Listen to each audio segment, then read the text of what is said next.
अब अभी आपको क्या बताएं, अभी थोड़े दिन पहले की बात है। हम लोग कृष्णेश्वर जा रहे थे, उसके 2 दिन पहले एक माता जी अनाउंस करवा रही थी, गीता बाई जहां कहीं भी हो, हम तुम्हारी चप्पल के पास बैठे हैं।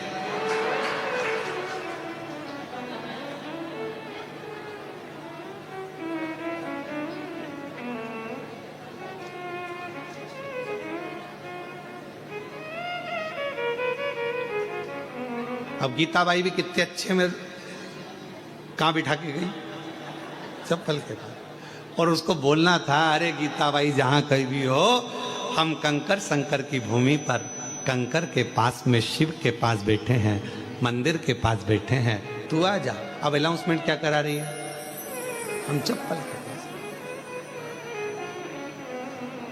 4 बार अनाउंस करवाया, फिर अंदर खबर गई भोजनशाला में जहाँ भोजन चल रहा था।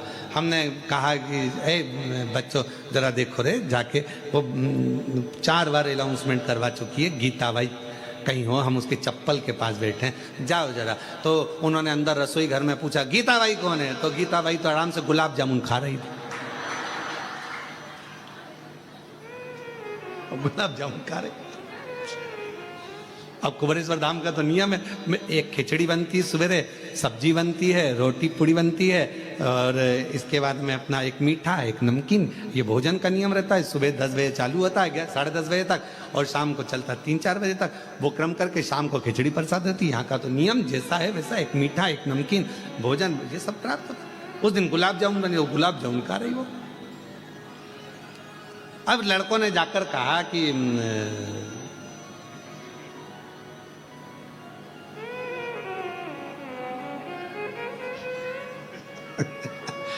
आस्था चैनल वालों ने आज वो जीजी के प्रश्न पर उत्तर दिया है।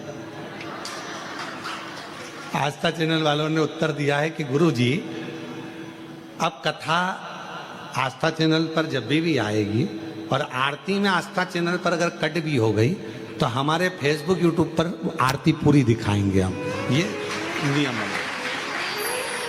धन्यवाद आस्था चैनल को, साधु का। अब वो गुलाब जामुन खाती खाती उससे कहा कि बाहर तुम्हारी कोई बैठी है, तो कहा मेरी बहन है वो, तो अच्छा, तो वो चप्पल के पास बैठी है, तो कहा बैठे रहने दो, मैं ही उसको कह के आई थी कि तुम चप्पल के पास बैठना। अच्छा, तो तुम भोजन करके जाओ। तो क्या वो भी भोजन करने अंदर आई थी, 1.5 घंटे में निकल के गई, मैं भी नहीं जाऊंगी 2 घंटे तक, नहीं जाऊँ, बैठी, मैं भी नहीं। वो आराम से बैठी, और फिर उससे कहा कि अब चली जाओ, भोजन हो गया, मैं तो परसगारी करूंगी। वो परसगारी में लग गई, वो नहीं गई 1.5 घंटा 2 घंटा। अब पहुंची, फिर बहन ने कहा क्यों तू, मैं तेरे को अनाउंसमेंट कराई और तू नहीं आई, तो कहा तू भी तो 2 घंटे में आई थी, 1.5 घंटे में।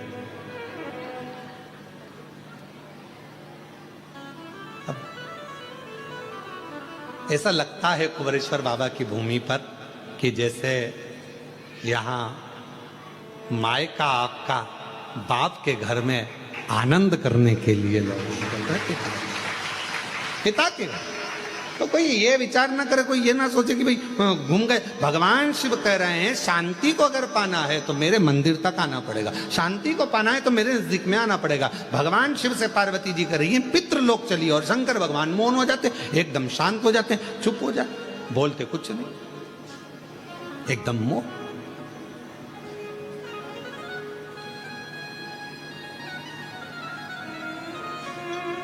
अब मेरे बाबा ने बड़ी करुणा करी, पार्वती जी को लगा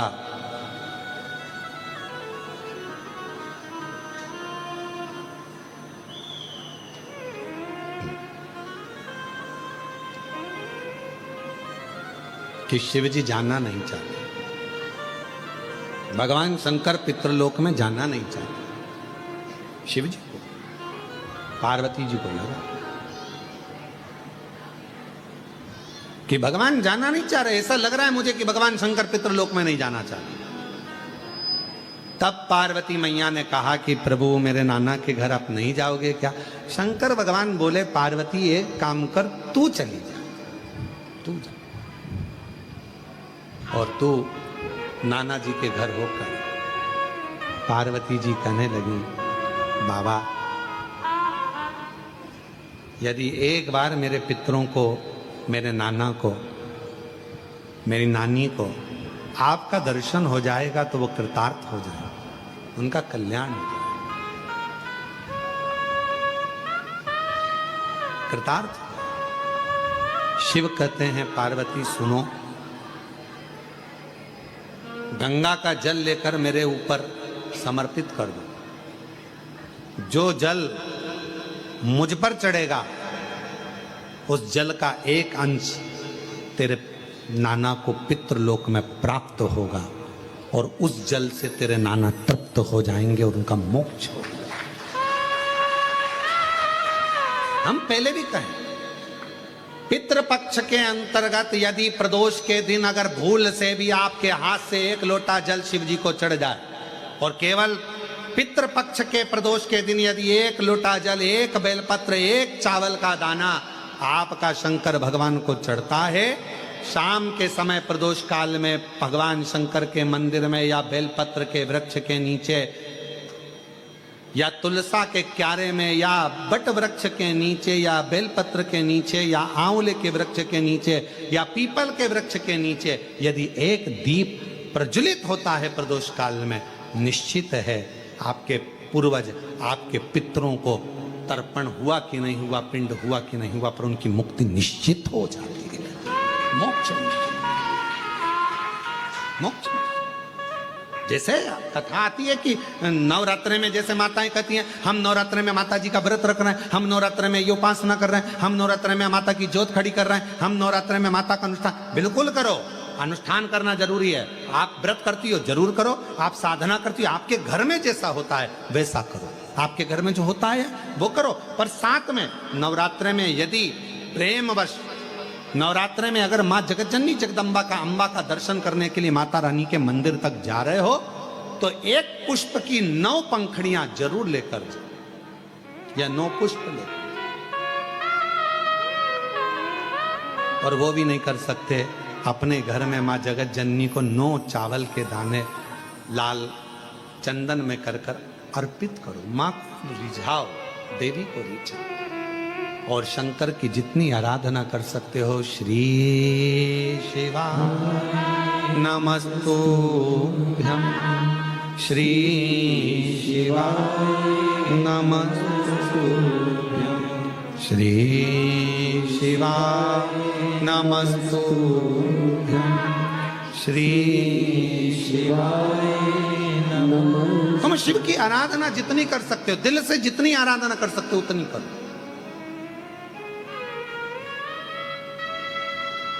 भगवान शंकर को जितना रिझा सकते हो उतना रिझा।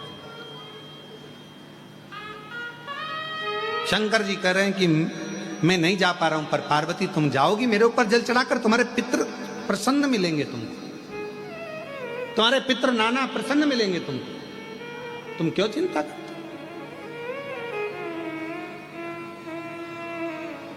जाओ। अब पार्वती जी ने शिव जी का सुंदर जल चढ़ाकर अभिषेक किया, स्नान कराया, भगवान शंकर को शिवलिंग पर जल समर्पित करा और जल चढ़ाकर आज पार्वती जी पितृलोक में पहुंची अपने नाना जी के लिए। क्या देखती हैं? सुंदर स्वरूप है, इतना उमंग, इतना उत्साह, इतना त्योहार मेरे नाना जी के यहाँ कभी नहीं मना। जो शंकर भगवान को मैं जल चढ़ाकर आई तो आज पितृलोक में तो आतिशबाजी हो रही है, पितृलोक में तो नगाड़े बज रहे हैं, पितृलोक में तो सेनाइयां बज रही हैं, पितृलोक में मंगलाचार हो रहा है, पितृलोक में वाद्य यंत्रों का स्वर आनंदित कर रहा है, देवता आनंद पा रहे हैं, पुष्पों की वृष्टि कर रहे हैं। पितृलोक का बड़ा सुख। पार्वती जी को लगा कि इतना पितरों के लोक में तो मैंने कभी सुख देखा ही नहीं है, इतना पितरों का लोक में सुख है। बात क्या है? पितृलोक में जैसे ही गई अपने नाना जी के पास में, पितरों के पास में जाकर उनके गोदी में माँ पार्वती जी बैठकर पूछती हैं, नाना जी पहले आई, पर पितृलोक में इतना सुख नहीं दिखा, पितृलोक में इतनी दुआ नहीं मिली, पितृलोक में इतना आशीर्वाद नहीं मिला, पितृलोक में इतना सुख नहीं मिला। ये आज कैसे प्राप्त हो रहा है? पितृलोक से पितृ नाना पार्वती से कहते हैं, देव अधिदेव महादेव पर चढ़ा हुआ जल जब हमें प्राप्त होता है, हम सारे पितृ आशीर्वाद प्रदान करना प्रारंभ कर देते हैं, वर देना चालू कर, वर देना। और मेरे भोले तेरा सहारा है, मेरे भोले तेरा सहारा है, मेरी नैया का तू किनारा है, मेरी नैया का तू किनारा है। मेरे बाबा तुझे पुकारा है, मेरे बाबा तुझे पुकारा है, मेरी नैया का तू किनारा है। हम जब शिव जी पर जल चढ़ाते हैं, वो जल 33 कोटि देवताओं को प्राप्त होता है, वो जल सारे गंधर्व अप्सरा पितर सबको प्राप्त होता है, वो जल हमारा कल्याण कर देता है। तुम खुद अंदाजा लगाइए, आज से पहले जरा अंदाजा लगा कर देखना, जिसको पत्रिका दिखाते थे वो कहता था पितृदोष है, जिसको अपना हाथ दिखाओ काल सर्प दोष है। जिस दिन से आपने भगवान शंकर को जल चढ़ाना प्रारंभ कर दिया, 1 साल 2 साल 6 महीना 8 महीना 5 महीना शिव जी को जब से जल चढ़ाना प्रारंभ करा, तब से आपको खुद महसूस हुआ होगा कि अब मेरे ऊपर पितृ दोष नहीं, काल सर्प दोष नहीं, क्योंकि मेरे शंकर भगवान ने सारे दोष मिटाकर मेरा कल्याण कर दिया है, मेरे को कृतार्थ, ये मेरा कल्याण। एक पत्र है, अच्छा है, देखिए।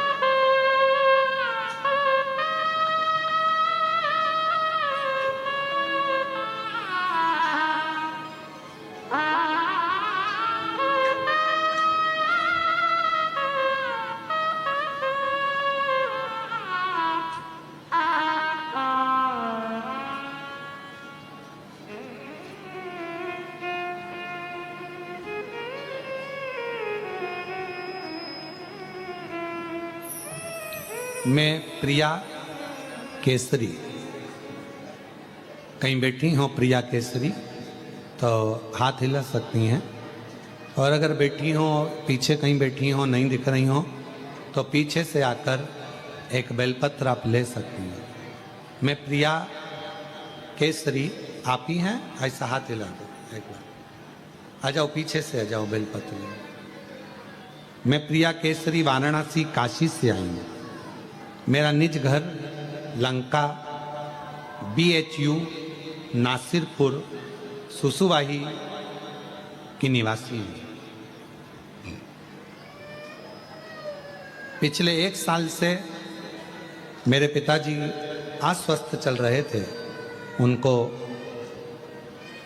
अप्लास्टिक निमोनिया नामक एक बीमारी से वो जूझ रहे थे। एक ऐसी बीमारी है ये अप्लास्टिक निमोनिया, एक बीमारी ऐसी है जिससे मेरे पिताजी बहुत जूझ रहे थे। कई बार तो ऐसा लगा कि जवाब सा हो गया। फिर मेरे कृपा हुई, मेरे भाई कुबरेश्वर धाम आए और कुबरेश्वर धाम से रुद्राक्ष लेकर गए, रुद्राक्ष लेकर गया और उसे गलाकर बाबा का जल चढ़ाकर थोड़ा सा जल लाकर पिताजी को पिलाने लगा, जिससे उनका स्वास्थ्य में धीरे धीरे सुधार होने लगा। आज बाबा की कृपा से उनको जैसे ही आराम मिला, हमने बाबा से विनय करी थी, तो पूरा परिवार आज बाबा का दर्शन करने और उनको धन्यवाद देने के लिए आया है कि हमारे पिताजी को उन्होंने ठीक कर दिया, एक ऐसी बीमारी से ठीक कर दिया जिसको समझना ही मुश्किल था। गुरुदेव, अप्लास्टिक निमोनिया नाम की ये बीमारी से हमारे पिता ठीक हुए, हम बाबा को यहाँ धन्यवाद देने के लिए आए। एक पत्र और अच्छा है,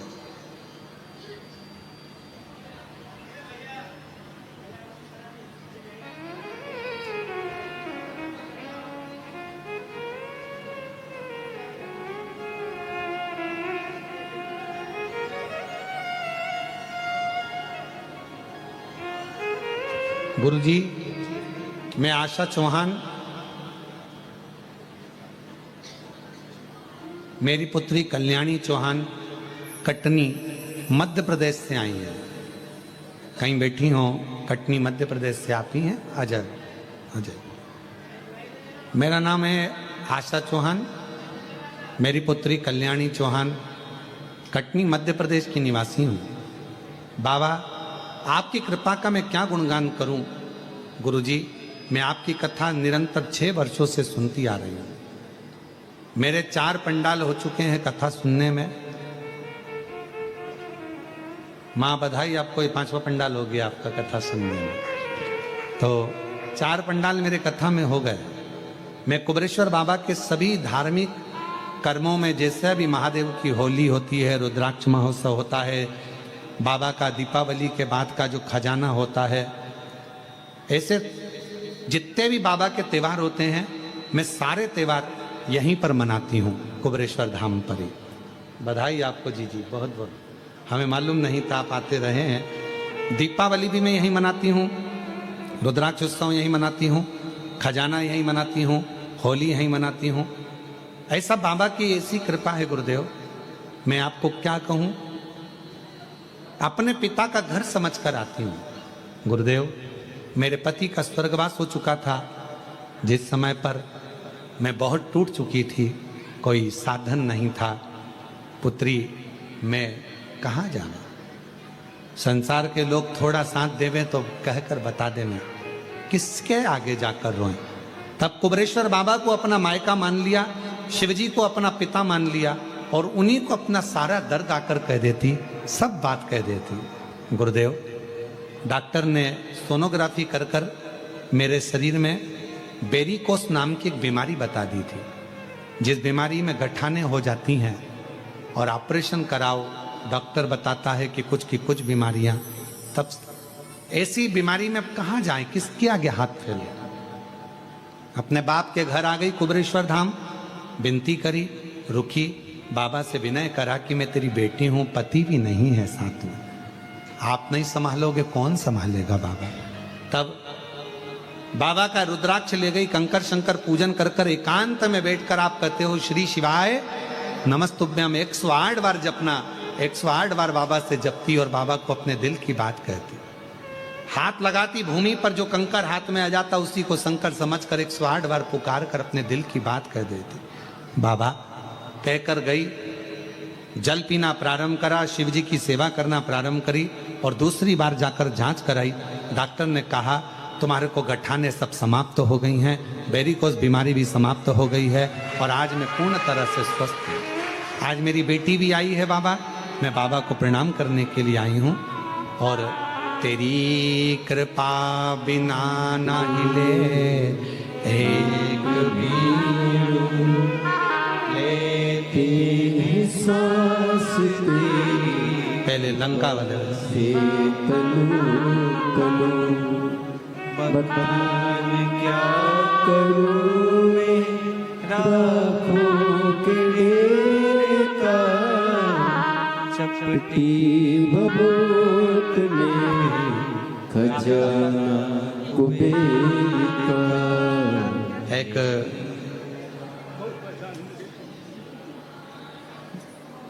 बाबूजी को अप्लास्टिक इमोनिया नामक एक बीमारी हो गई थी, जो बीमारी डॉक्टर के हिसाब से ठीक नहीं, बहुत परेशान रहते थे, उससे जूझते रहते थे। आज शिव जी की कृपा से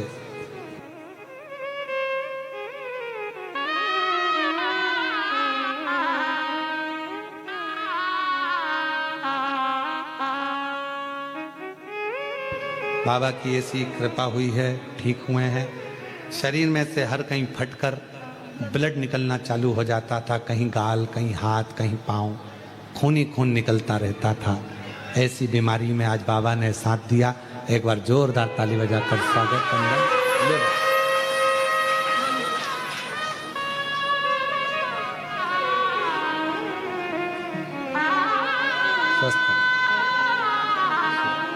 और तेरी कृपा का क्या है भरोसा, कब किस पर हो जाए जरा सी हम पर कर दो जरा सी हम पर कर आशा चौहान, पुत्री कल्याणी चौहान। जिस पर भी हो गई तेरी कृपा करुणा वो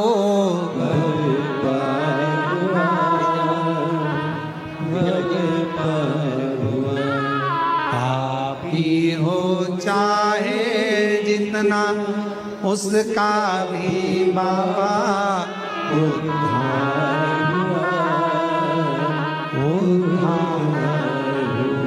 गिद्ध अजामिल का जैसे तेरे मन को पाए जरा सी हम पर कर दो जरा सी हम पर कर दो। शिव कृपा करुणा दया उसी की है, उसी की।